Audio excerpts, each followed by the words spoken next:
സത്യം പറഞ്ഞാൽ ഇങ്ങനെ ഒരു വീഡിയോ എടുക്കില്ല കേട്ടോ, കാരണം വോയിസ് ഓവർ കൊടുക്കലാണ്. അപ്പോൾ ഇന്നത്തെ വീഡിയോ എന്താണെന്ന് വെച്ചാൽ സാൻവിൻ ഇവിടെ നിൽക്കുന്നത്, പക്ഷെ പുറത്ത് കാണിക്കാൻ പറ്റാത്ത കോലത്തിലാണ്. സാൻവിൻ്റെ ചിരി കേൾക്കാം, കോഴി കൊക്കിക്കുന്ന പോലെയാണ്. അപ്പോൾ ഇന്ന് സാൻവിൻ്റെ പരിപാടിയാണ് കുന്നംകുളങ്ങര അമ്പലത്തിൽ വെച്ചിട്ട്. അപ്പോൾ നമ്മൾ അമ്പലത്തിലേക്ക് പോകുന്നതാണ്, മേക്കപ്പ് ഇടാൻ പോകണം. 7:30 പരിപാടി വരുന്നത്. ഇപ്പോൾ ഏകദേശം ഒരു 4:45 മണീൻ്റെ അടുത്താവാനായി. അപ്പോൾ മേക്കപ്പ് ഇടാൻ വേണ്ടിയിട്ട് പോവാണ്. അപ്പോൾ ഇനി ബാക്കിയുള്ള വിഷയങ്ങളിൽ അവിടെ നിന്ന് കാണിക്കാട്ടോ. അപ്പോൾ ഇങ്ങനെ എനിക്ക് വീഡിയോ എടുക്കണം എന്ന് ആഗ്രഹമുണ്ട്, ഇങ്ങനെ പറഞ്ഞിട്ട് നേരെ നോക്കിയിട്ട് പറഞ്ഞിട്ട് എന്നല്ല. പക്ഷേ എനിക്കങ്ങോട്ട് ഫുള്ളായിട്ടുള്ളൊരു കോൺഫിഡൻസ് കിട്ടുന്നില്ല. പക്ഷേ ഞാനങ്ങ് കിട്ടിക്കും.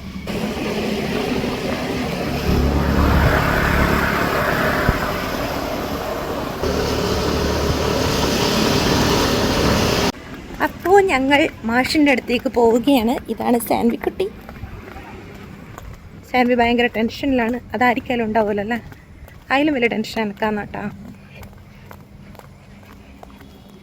സംഭവം എന്താണെന്ന് വെച്ചാൽ നമ്മുടെ കുന്നംകുളങ്ങര അമ്പലത്തിൽ പൂരാഘോഷത്തോടനുബന്ധിച്ചിട്ട് ഡാൻസ് പരിപാടികളൊക്കെ നടക്കുന്നുണ്ട് കേട്ടോ. അപ്പോൾ ഇന്ന് സാൻവി മോളുടെ ഫോക്ക് ഡാൻസ് കളിക്കുന്നുണ്ട് അവളവിടെ.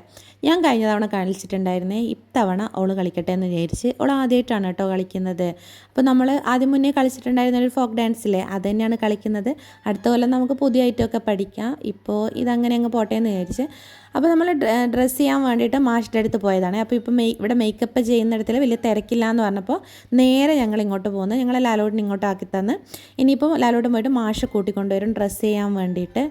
അപ്പോൾ നമ്മൾ വിളിക്കുന്ന മേക്കപ്പ് മാനൊന്നും വിളിച്ചില്ല, കാരണം ഇവിടുത്തെ പരിപാടിക്ക് മത്സരം ഒന്നും അല്ലല്ലോ. അപ്പോൾ ഇവിടെ ചെയ്യുന്ന ആൾക്കാർ തന്നെ ചെയ്താൽ മതി. ഇത് നല്ല ഫേമസ് ആയിട്ടുള്ള ഒരാളാണ് കേട്ടോ, സന്ദീപ് എന്ന് പറയുന്നത്. അപ്പോൾ എനിക്ക് പേഴ്സണലി വലിയ പരിചയമില്ല, അവിടെ എത്തിയപ്പോൾ നല്ല പരിചയമായി. അങ്ങനെ എൻ്റെ അമ്മ 7 മണിക്കാണ് പരിപാടിയെങ്കിൽ ഒരു 5 മണിയാകുമ്പോഴത്തേക്ക് സീറ്റ് പിടിക്കാൻ വരും. അതെല്ലാ ദിവസവും അങ്ങനെ തന്നെയാണ് കേട്ടോ. ഞാൻ ബാക്കിയുള്ള ദിവസങ്ങളിൽ വന്നിട്ടില്ല. ഒരു ദിവസം കൈകൊട്ടി കളിക്ക് വേണ്ടിയിട്ട് മാത്രമാണ് വന്നിട്ടുള്ളത്. പിന്നെ വരുന്നത് ഇന്നാണ് കേട്ടോ. അപ്പോൾ അത് അവിടെ പരിപാടി തുടങ്ങി. അപ്പോൾ അവിടെയുള്ള നാട്ടുകാരൊക്കെ പരിപാടികളിൽ ഇങ്ങനെ അവതരിപ്പിച്ചുകൊണ്ടിരിക്കുകയാണ്. ആദ്യം നമ്മളുടെ ഒരു സ്റ്റേജ് അറേഞ്ച്മെൻറ്റ്സിന് വേണ്ടിയിട്ട് അവിടുത്തെ ഉള്ള ആൾക്കാർ തന്നെ പാട്ടൊക്കെ പാടി, നല്ല പാട്ടൊക്കെ ആയിരുന്നു കേട്ടോ. ഞാൻ പിന്നെ സ്റ്റേജിൻ്റെ പിറകിലായതുകൊണ്ട് ആദ്യത്തെ പരിപാടികളൊന്നും ഞാൻ കണ്ടിട്ടില്ല കേട്ടോ, കാരണം സാൻവീനെ ഡ്രസ്സ് ചെയ്യുന്നതിൻ്റെ ഒക്കെ തിരക്കിലായിരുന്നേ. അപ്പോൾ ലാലോട്ടം പിന്നെ കൂടെ തന്നെ ഉണ്ടായിരുന്നു മുഴുവനായിട്ട്. അപ്പോൾ മാഷ് എത്തി. മാഷ് അറിയാലോ, സുന്ദരം മാഷ്. അപ്പോൾ മാഷ് ഒരു ചെറിയൊരു ഹെയർ സ്റ്റൈലൊക്കെ ചെയ്ത് കൊടുത്ത് സിമ്പിളായിട്ട് മതി എന്ന് പറഞ്ഞു. കാരണം ഒന്നാമത് പിറ്റേന്ന് എക്സാം ഉള്ളതുകൊണ്ട് ഇതൊക്കെ നമുക്ക് ഇട്ടാൽ മാത്രം പോരല്ലോ, അയച്ചു കളയും വേണമല്ലോ. അപ്പോൾ സിമ്പിളായിട്ടുള്ള കാര്യങ്ങൾ ചെയ്താൽ മതി എന്ന് പറഞ്ഞിട്ടുണ്ടായിരുന്നു. അപ്പോൾ അങ്ങനെ മുടിയൊക്കെ കെട്ടി. അപ്പോൾ എല്ലാം വേഗം പെട്ടെന്ന് കഴിയുന്നുണ്ടായിരുന്നേ. പെട്ടെന്ന് സ്റ്റേജിൽ ഐറ്റംസും ഇങ്ങനെ കയറുന്നുണ്ട്. ഒരു ലാഗും ഇല്ലാതെ വളരെ വൃത്തിയിൽ സംഘാടകർ ഇത് ചെയ്തു എന്നുള്ളതാണ് ഏറ്റവും വലിയ കാര്യം. അങ്ങനെ സാൻവീൻ്റെ മേക്കപ്പൊക്കെ ഏകദേശം കഴിഞ്ഞിട്ടുണ്ട്, ഡ്രസ്സിങ്ങും ഏകദേശം കഴിഞ്ഞ്. എനിക്ക് ഭയങ്കര ടെൻഷനുണ്ട്. ഒന്നാമത്തെ കാരണം എന്താണെന്ന് വെച്ചാൽ എൻ്റെ നാട്ടിൽ നിന്ന് സാൻവി ആദ്യമായിട്ട് കളിക്കാമെന്ന്. അപ്പോൾ അത് നമുക്ക് എത്രയായാലും ഉണ്ടായല്ലോ, കാരണം എന്നെ അറിയുന്നവരാണ് ഭൂരിഭാഗം പേരും. അപ്പോൾ എൻ്റെ മോള് സ്റ്റേജിൽ കയറാമെന്ന് പറയുമ്പോൾ അതെനിക്ക് ഭയങ്കര സന്തോഷവും അഭിമാനവും ഒക്കെ ഉള്ളൊരു കാര്യമാണല്ലോ. അപ്പോൾ ആ ഒരു സന്തോഷം ഭയങ്കര ടെൻഷനായിട്ട് തന്നെ എൻ്റെ ഉള്ളിലുണ്ട്. കാരണം സാൻവി ചെറിയ മോളാണ്, തെറ്റിക്കുന്നതിലല്ല, എന്നാലും അവൾ നല്ല വൃത്തിയായിട്ട് കളിക്കണേ എന്നുള്ളൊരു പ്രാർത്ഥനയുള്ളൂ കേട്ടോ. അപ്പോൾ ഞങ്ങൾ അവളോട് പറയുന്നുണ്ട്, ഇതൊരു മത്സരമല്ല, നിനക്ക് ആടി ഒലഞ്ഞ് കളിക്കാൻ പറ്റുന്നൊരു സ്റ്റേജാണ്. നമ്മൾ സ്റ്റേജിൽ കുറേ കളിച്ച് കഴിഞ്ഞാൽ നമുക്ക് ആ സ്റ്റേജിനോടുള്ള ഒരു അറപ്പും പേടിയും ഒക്കെ മാറുമല്ലോ. അതിന് വേണ്ടിയിട്ട് തന്നെയാണ് ഓരോ പരിപാടിക്കും ഇങ്ങനെ നിർപ്പിക്കുന്നത്. അങ്ങനെ പരിപാടി ഏകദേശം തുടങ്ങാൻ പോവാണ്. ലാസ്റ്റ് അവസാന ഘട്ട മേക്കപ്പാണ് ഇങ്ങനെ നടന്നുകൊണ്ടിരിക്കുന്നത്. പക്ഷേ സാൻവി ഒത്തിരി ടെൻഷനാണോ എന്നുള്ളൊരു കാര്യമുണ്ട്. പിന്നെ സാൻവിനെ സംബന്ധിച്ചിട്ട് കുറച്ച് സമയം ഇങ്ങനെ മേക്കപ്പൊക്കെ ഇട്ട് നിന്ന് കഴിഞ്ഞാൽ ആൾ പെട്ടെന്ന് ടയേർഡാവും. അല്ലെങ്കിലും ടെൻഷൻ അടിച്ചിട്ട് തന്നെ ആൾ ടയേർഡാവും. അപ്പോൾ അത് സാൻവിൻ്റെ മേക്കപ്പൊക്കെ കഴിഞ്ഞ് അപ്പോൾ വീട്ടിൽ നിന്ന് എല്ലാവരും വന്നിട്ടുണ്ട്. ഇവിടെ അമ്മയും അച്ഛനൊക്കെ ഉണ്ട്. പിന്നെ എൻ്റെ അച്ഛൻ്റെ വീട്ടിലുള്ളവരും എല്ലാവരും ഉണ്ട്. നമ്മളുടെ അമ്പലം ആയതുകൊണ്ട് എല്ലാവരും ഉണ്ട് കേട്ടോ ഇവിടെ സാൻവിൻ്റെ പെർഫോമൻസിന് വേണ്ടിയിട്ട് വെയിറ്റ് ചെയ്യുന്നു. അപ്പോൾ ഞാനും ലാലോടിനും ബാക്കിയുള്ള പരിപാടികളൊന്നും കണ്ടില്ല. ഒരുപാട് നല്ല പരിപാടികളുണ്ടായിരുന്നു. പിന്നെ വിക വന്നു. വിക കുറേ ഓളുടെ വീഡിയോസൊക്കെ ഇങ്ങനെ എടുക്കുന്നുണ്ട്.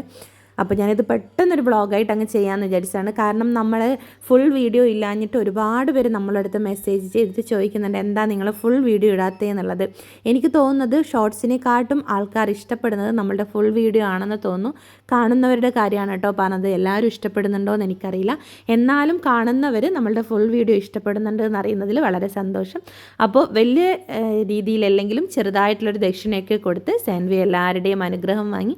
അത് അവൾക്ക് എപ്പോഴും ഒരു അനുഗ്രഹമായിട്ട് നിൽക്കട്ടെ എന്ന് വിചാരിച്ചിട്ടാണ് കേട്ടോ.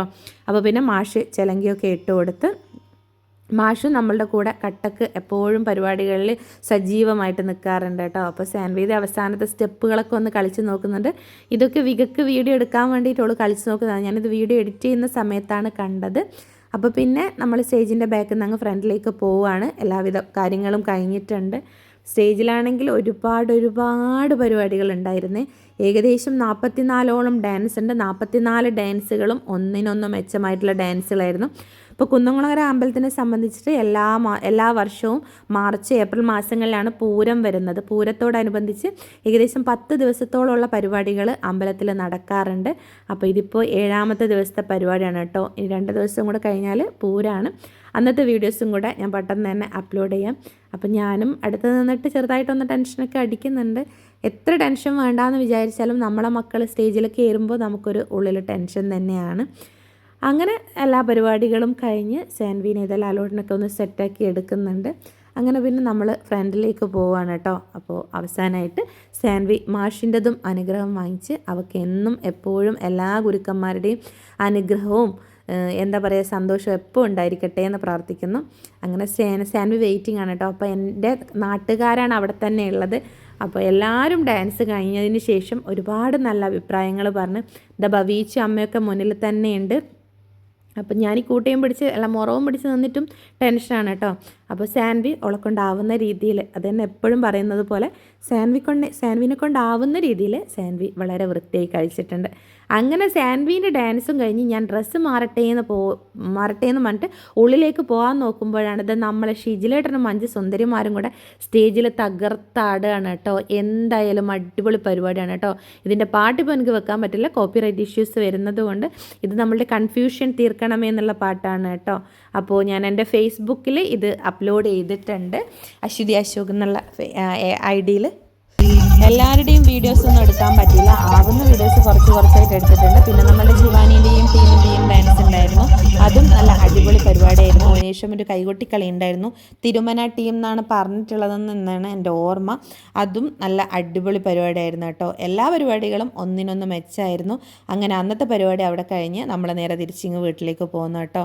അപ്പോൾ വീണ്ടും കാണാം അടുത്ത ദിവസങ്ങളിലെ വിശേഷങ്ങളായിട്ട്. അപ്പോൾ ഞങ്ങളുടെ ചാനൽ പുതിയതായിട്ട് ആരെങ്കിലും കാണുന്നുണ്ടെങ്കിൽ സബ്സ്ക്രൈബ് ചെയ്യാൻ മറക്കരുത്. ഞങ്ങളെ സപ്പോർട്ട് ചെയ്യാൻ മറക്കരുത്. അപ്പോൾ ശരി, വീണ്ടും കാണാം. ബൈ.